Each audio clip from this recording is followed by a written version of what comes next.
last year was a blast, man. I'm talking football, so if you guys want drama and all that shit, sorry, but you have to, park it somewhere else for like the next video or some shit. But this is about football, real sport, college ball. So I'm a little bit. I ain't gonna lie to you. I'm a little bit worried about next year, and I'm gonna explain why in a minute. But let's talk about this post here. Now, TG Canes is always one of the more, positive accounts that kind of throw whatever out. Even though I disagree with a lot of Canes fans with expectations and some of our like over the top arrogance. Like we need to be a little more realistic on certain things. It's weird. Canes fans have a weird dichotomy where you can look at a nigga and you can look like we don't. Granted, this is comments and on like the internet and not in social media, but you ever just get the sense you just look at a dude and you know exactly what we're really talking about in terms of these conversations. Like me and Shad, we know what we're talking about. We know we're very realistic on our teams, right? When we have realistic conversations, yeah, we can get arrogant and shit, but for the most part, when we have real conversations, yeah. But I have to look at this, and I can't believe I'm saying this. Maybe I'm drinking the Kool-Aid because I never do this. I make it a rule to really never do this.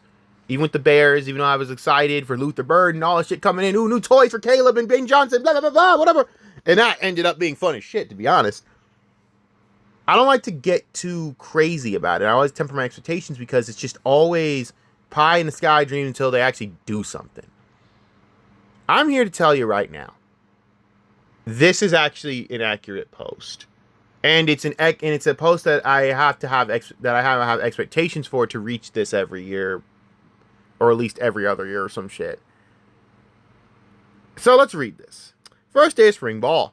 This is Miami's most talented roster since 2003. Now that scares the fuck out of me because it's the same fucking problem that we had with 2002 to 2003. Same fucking problem, and we'll get to that in a minute. QB room, top 5 in the nation. Well. I don't like when we say QB room because it's one guy. Like, I'm sorry, but like when we talk about QB room, no one excels at QB depth in the country. That's not what wins. That's not what matters because everyone knows that if you have a starting caliber, especially in today's times of college football, you have a starting caliber star quarterback that's anywhere near the guy you have starting, he transferred by now to another fucking school to go get his bread. Because what the fuck is he doing? So I don't care about yeah, do you have Darian Mensah? That's all I had to say. We had Darian Mensah. Great. Darian Mensah is the top 10 quarterback in this country. Moving on. Top 10 quarterback. I don't put him top 5 yet, only because I'm being generous. Granted, I think he's going to get to top 5 very quickly with the weapons we have. We're running back room. I agree. Top 3. It's one of the deepest rooms, and there's going to be transfers. So someone's leaving. I believe Marty and Fletcher safe. It's going to be between Lyle and why am I forgetting his name? Holy shit. Pringle. Fuck my life. Lyle and Pringle. I'm leaning towards Pringle leaving. We can't give up on Jordan Lyle. I know it sucks. I don't want to give up on Pringle either, but Lyle has next level talent that I really believe he's fully healthy and stays fully healthy. He's going to be a stud running back and have a huge year. D-line room. Top 3 in the nation. I would say more top 6, 7. I'm not ready to anoint that yet, only because they haven't shown anything on the field. I've seen these guys last year and they flashed as monsters, don't get me wrong. But with Ruben Bain and Akeem Mesidor, that's the leading with the lead as the leaders. That's different when you now have a new group of guys coming in to be the guys on the D line to keep the shit together. But between you and me, those motherfuckers are monsters. They're loaded on that D line. Then now, and you also now have someone that has already done it last year with like 9 sacks coming from Missouri. I forget his name, but he's a fucking savage. So he's coming. So Miami's going to have a top D line, and with Corey Heatherman, I have nothing to worry about. Believe me, top 6 or 7, that's phenomenal. If they get the top 3, we're talking scary hours.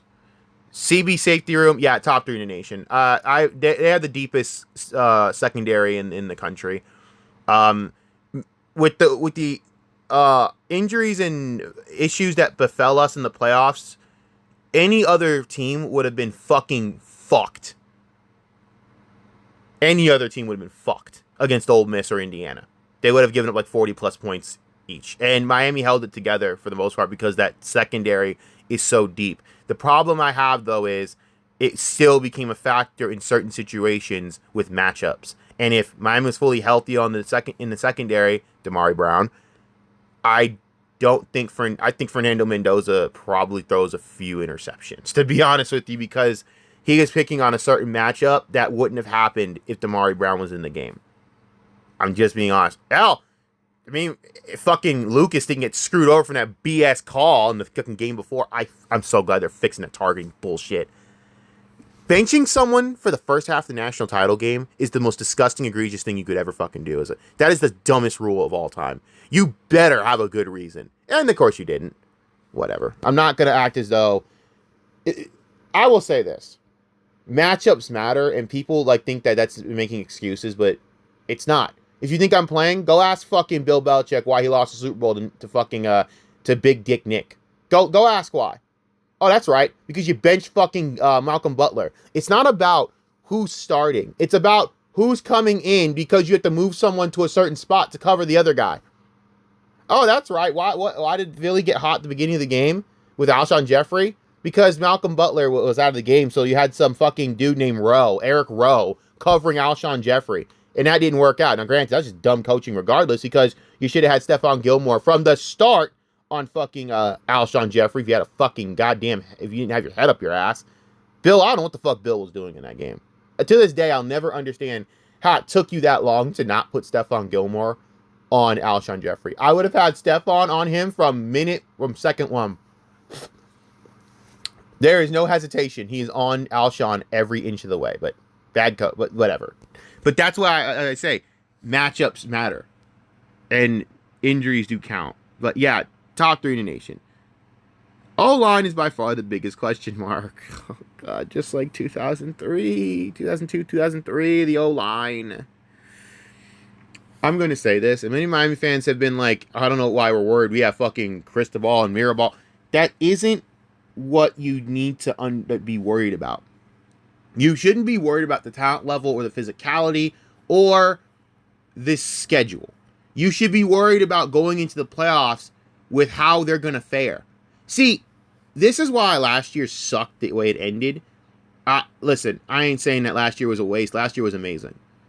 But you have to understand, it's very rare to have a defensive line as dominant and an offensive line that's just as dominant, if not more dominant, than the spectacular defensive line that we just had with NFL prospects all over it. It's very hard to replicate that. We have 3-year guys back on that line. Guys like Zion Nelson and Maui Noah were on that line anchoring. You had an experienced center in Brockemeyer. I know we had issues with him at times, but he was still experienced and ended up still being a phenomenal piece to that line. That line was experienced and still made dumbass bonehead mistakes here and there with penalties. But in terms of protection and physicality and running the ball, they were battle tested. They weren't going to get punked by Indiana. Yeah, they got punched in the mouth by Indiana in the first half, but you saw they fucking mowed them over in the second half. They weren't fucking scared at all of Ohio State. They bitch slapped Ohio State. They weren't scared of A&M. Bitch slapped A&M. Those are draft picks on those lines. The thing is, you're not having those guys walk through those doors that have been here for 3 years.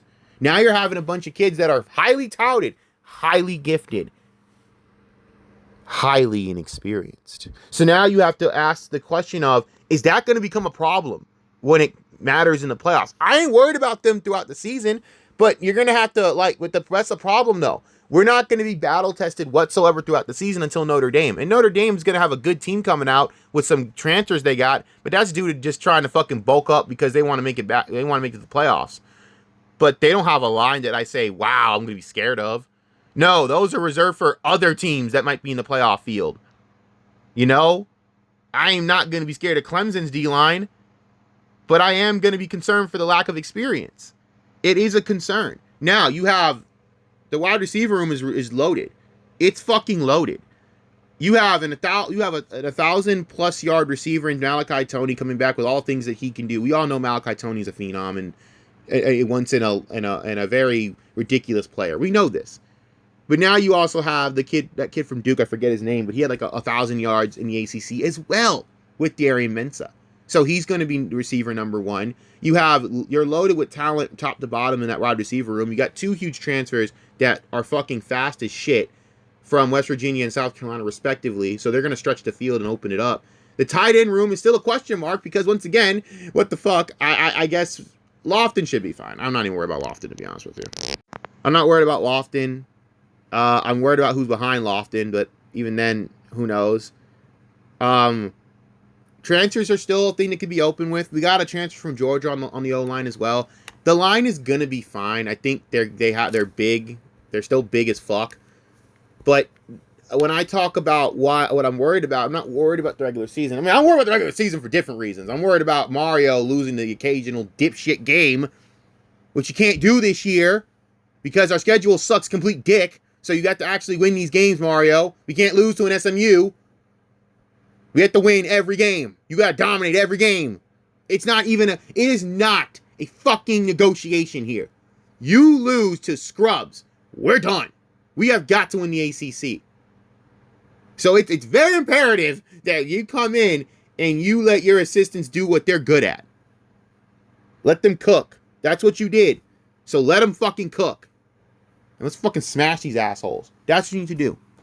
That's the mentality. But am I worried about like the D-line? No. What Moton's taking spring off, which I completely agree with. He should. Motherfucker was on like cocaine speed and the sheer will of I don't give a fuck with one leg. Yeah, go get that leg ready. We got to have you for next season. It's going to be Moton, Scott in the middle, which is going to be a terror duo. That the defensive line in the middle is going to be just disgusting. Okay, Moton grew into being one of the best defensive linemen in the country at the end of last year, and he's going to have an NFL first round type year, I think, next year. And Justin Scott, who everyone seems to forget, Justin Scott is one of the most is a prodigy, an absolute gifted defensive tackle, is going to go absolute ape shit. With guys like Blay out of the way, I'm very certain Justin Scott's going to become a monster. He's going to become a monster. He's going to do some really bad, devastating shit on that line. So the edges are pretty much set. I don't really worry about the edges. We have 3 to 4 guys that can just rotate around on the edges that are going to create heavy damage and just do whatever the fuck they want, to be honest with you. So honestly, I don't care about that. The linebacking core, I'm not. With Mo coming back, I'm not that worried. We'll be fine. So, not where I want it to be in terms of a total dominant defense. I want the linebacking core to start recruiting legit linebackers that are, NFL prototypes again, but whatever. We'll take what we got. How I look at it, Miami is very explosive. With Darian Mensah, you should put up like 30 to 40 points a game on anyone you play. We can run the ball at will. The offensive line being the offensive line is one thing, but to be honest with you, if Mario's okay with it, I have no worries going into it. So if the line does even half of what they did last year, Miami should be fucking dominant regardless. The quarterback position, like I said with Darian Mensah, he's never played with a roster this loaded in his life. He's never come into a situation with this amount of firepower. Duke had some nice weapons, but Duke had nice weapons. Miami has fucking firepower. Miami has a wide receiving core filled with firepower. Such a departure from last year where I had issues with the fact that Malachi Tony had to do literally everything, and that was, I don't know what the fuck was going on. Now you're gonna have guys like Josh Moore come in. You're gonna have guys like fucking the 2 kids from that we got from South Carolina and West Virginia respectively. I think they're gonna be fucking huge. You're gonna have fucking of course that kid from Duke. I keep forgetting his name. I apologize, but that's gonna be Mensah's number 1 target. So he's gonna be open all over the place. He's probably gonna be in the Restrepo type position. And Darian Mensah, as we know, with the stats he put up with Duke last year, he puts that up at Miami. I mean, he could put the exact same stat line from Duke at Miami. Miami's probably going to average 40 points a game. And probably, honestly, and this is the thing, with this offense, the way I think it should go, it negates a lot of the other things that I'm scared of, because now I know the defense is going to be able to carry games. Granted, you don't have the guys from the 2 dudes from last year. You don't got Mezzi and you don't have Bain. I don't think you need them. I think we're good. I can't wait to see those dudes in the NFL. But There is no fear of the pass rush going away from Miami for a long time. And I'll be very honest with you. I have no fear of that middle not being completely and absolutely dominant. The only thing I will say is the run game, the run defense needs to be more consistent. There were way too many lapses in certain games. We need to be a lot better at that. We got to be more stout, and we got to get better at our fucking run fits. That has got to improve this year. But if I'm to really think about it, I'm not really scared of anything going into this year with the schedule. I'm just scared of Mario doing Mario things. Just Mario, do what you did at the end of last year. If you continue that, I'm telling you, we're going to smoke the ACC. We'll be in the playoffs. And then I'll be terrified for the other reason of having to fucking sit with a bye. Oh, that's my worst nightmare. I don't want to sit with the bye, bro. I hate it. I don't want to do this. I don't like it. You know, it's different when you're coming off of going into A&M. Once they won that A&M game, nothing will phase these boys. I already knew that there. But with what we did and who we got in the offseason, it transfers, I think we've solidified a lot of roles very easily. Like, you think it'd be a huge loss, missing Keontae Scott, obviously the best defensive back in the country last year, who got robbed out of the fucking Thorpe. Sorry, I'm still mad about that. Fuck y'all. Yeah, I know everyone's going to say, well, Caleb Downs is actually... Yeah, shut the fuck up. I got it, you fucking cocksuckers. I get it. I got it. We all get it. Fuck Caleb Downs, by the way. I actually love Caleb Downs, don't get me wrong. I love Caleb Downs. I wish we would have got Caleb Downs in our... Well, actually, I could care less about getting Caleb Downs in our secondary, to be honest with you. That's just fucking overkill. I mean, I already got, like, Zachariah Poyser back there, so I don't really give a fuck. I got Poyser and fucking... Dude, you know how many prodigies we have in that fucking... Like, in that defensive backfield? Like, I'm talking prodigies. Like, we have, like, literal... like, defensive masterminds over there, man. Like, these are dudes that should be playing at LSU. These are LSU grade players that we have back in there. I'm like, where do we get these fuckers from? Like, I'm seeing dudes pop up out of nowhere. I'm like, okay, why is he a baller? Where did he come from? Where are we getting these LSU? This is DBU level shit. Where are we getting these guys from? This is awesome. So I ain't worried about the defense. We're going to be very, very tough to beat. This roster's loaded with talent, and they're loaded with speed. Last year, the offense lacked a lot of speed. This year, not going to happen. And that's kind of where I'm like at. I really hope Homie wins that job. I'm really hoping that Homie wins that job. Nothing against Pringle, but Lyle is more important to this offense for me because Lyle has top end speed.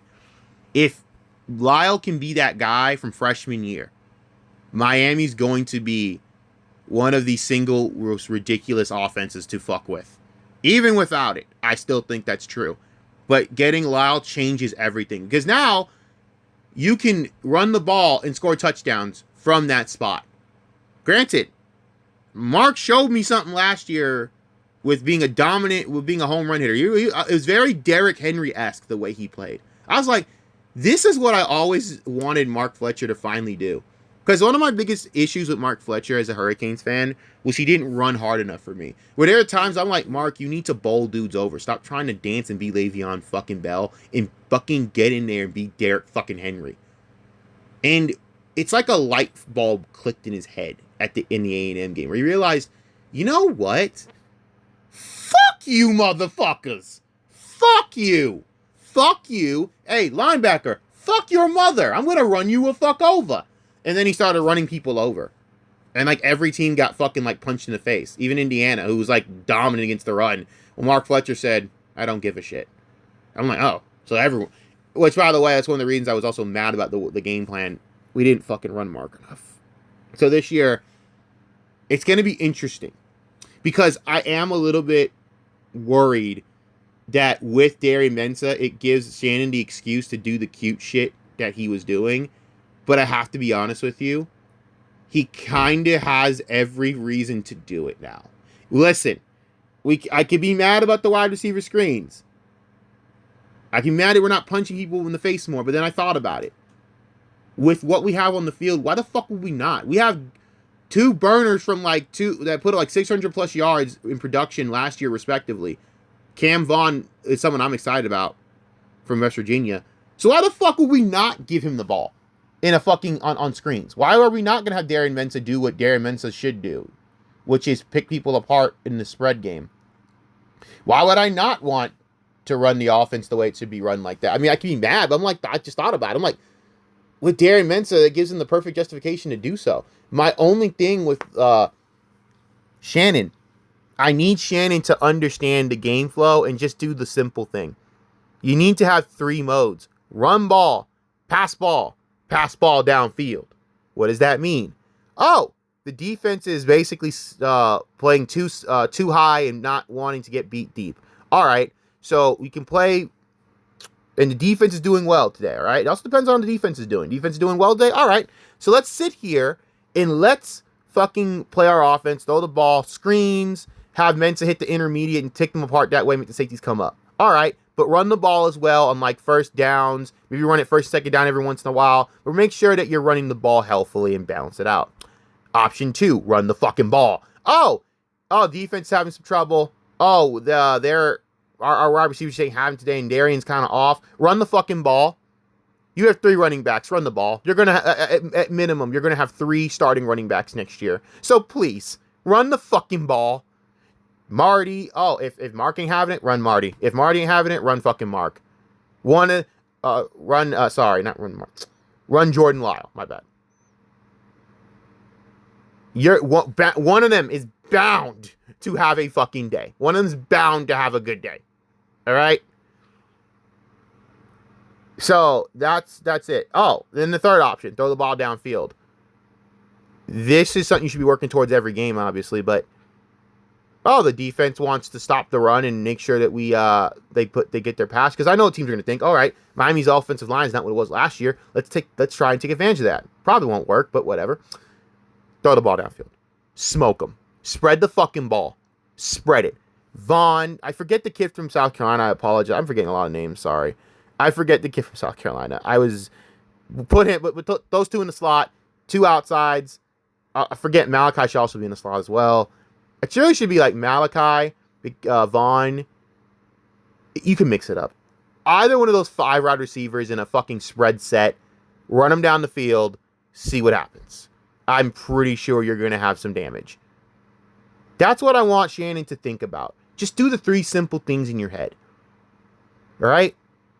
But with this offensive line that's coming in, I am worried. And I have a right to be, and I think I have a case to be worried.